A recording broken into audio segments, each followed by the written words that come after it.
দেশের নির্যাতিত সাংবাদিকদের সাংবাদিক বান্ধব সম্পাদক সাংবাদিক ও সম্পাদক খায়রুল আলম রফিক ভাই কর্তৃক আয়োজিত আজকের এই বিশাল মানববন্ধন অনুষ্ঠানে সম্মানিত সাংবাদিকবৃন্দ এবং নির্যাতিত সাংবাদিকবৃন্দ সহ আপনারা সকলে আসসালামু আলাইকুম। আমরা এখানে আজ সকাল 10টা থেকে দেশব্যাপী সাংবাদিকদের যে ধরনের নির্যাতন হয়েছে, মামলা হয়েছে, নিপীড়ন হয়েছে, অত্যাচার চলছে, এই বিষয়গুলো আপনাদের সামনে প্রত্যেকেই আমরা উপস্থাপন করার চেষ্টা করেছি। আমরা এখানে উপস্থিত হয়েছি নেত্রকোনার নির্যাতিত সাংবাদিক, মানিকগঞ্জের নির্যাতিত সাংবাদিকরা, গাজীপুরের নির্যাতিত সাংবাদিক বৃন্দ সহ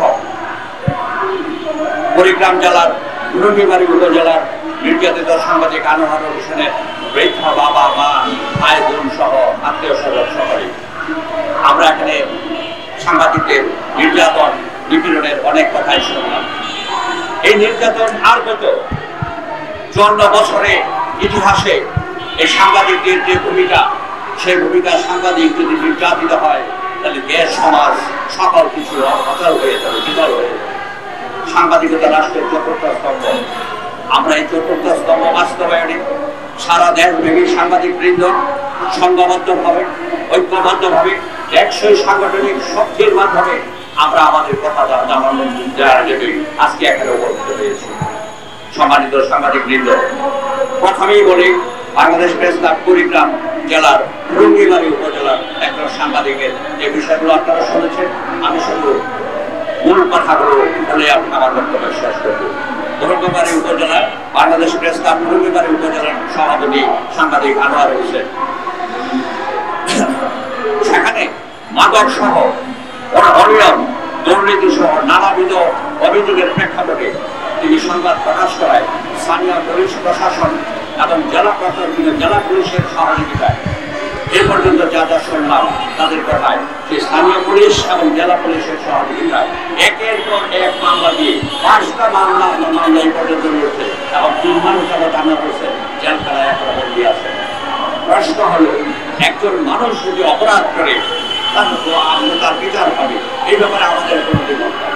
কিন্তু মিথ্যা, বানোয়াট, ভুয়া, আক্রমণাত্মক এবং পরনিন্দা পরশ্রীকাতর হয়ে যে মানুষটা সত্যের কথা লেগে সত্যের কথা চলে, যে মানুষটা সংবাদ সংগ্রহ করে জীবনের জন্য রিস্ক নিয়ে সে প্রকাশ করার পরে পুলিশ প্রশাসনের যদি শুধু পছন্দ না হয়, আপনি মন গড়া একটি মামলা দিয়ে একের পর এক মামলা দিয়ে জাতির জেলখানায় রাখবেন, জাতির বিবেককে স্তব্ধ করবেন, জাতির চতুর্থ স্তম্ভকে স্তব্ধ করে রাখবেন, এই দুঃসাহস আপনাকে বাংলাদেশের রাষ্ট্রের আইন আপনাকে দেয় না।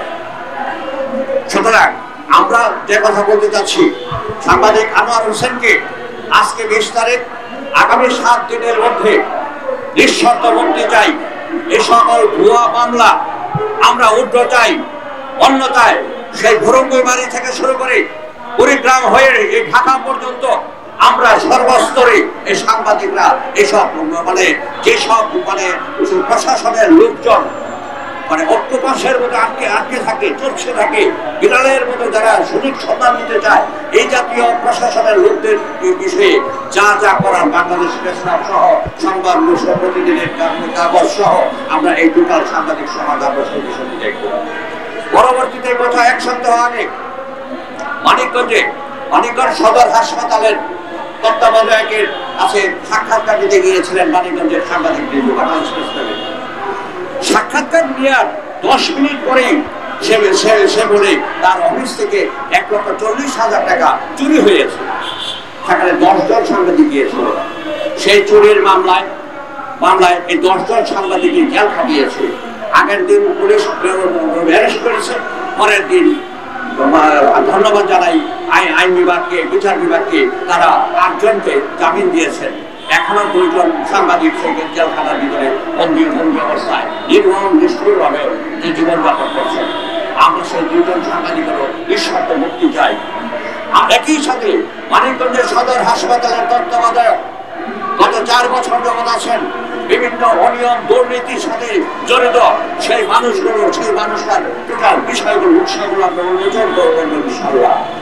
আর এই মিথ্যা মামলা থেকে এই মামলাগুলো নিঃশর্তভাবে মুক্তি দেওয়ার জন্য স্থানীয় প্রশাসনের প্রতি আবদার রাখছি।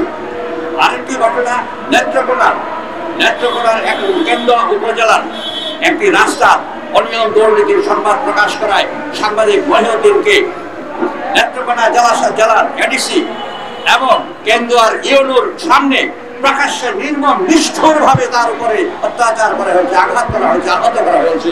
মৃত্যু সজ্জায় এই মুহূর্তে এখনো আছে, সে এখনো হাসপাতালে চিকিৎসাধীন। এই বিষয়গুলোর উপরে বিচার আজ পর্যন্ত আমরা পাইনি।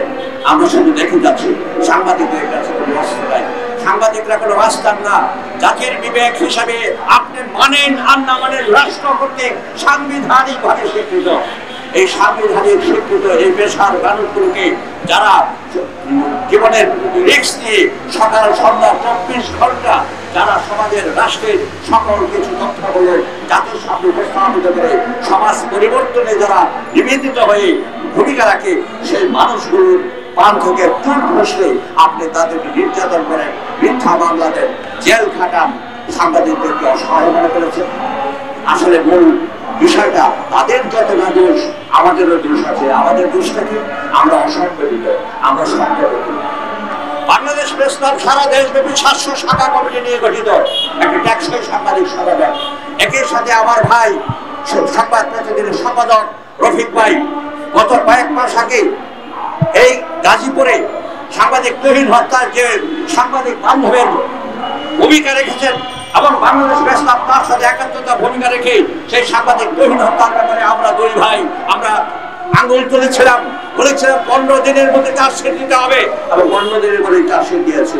সেই জন্য গাজীপুরে পুলিশ প্রশাসনকে ধন্যবাদ।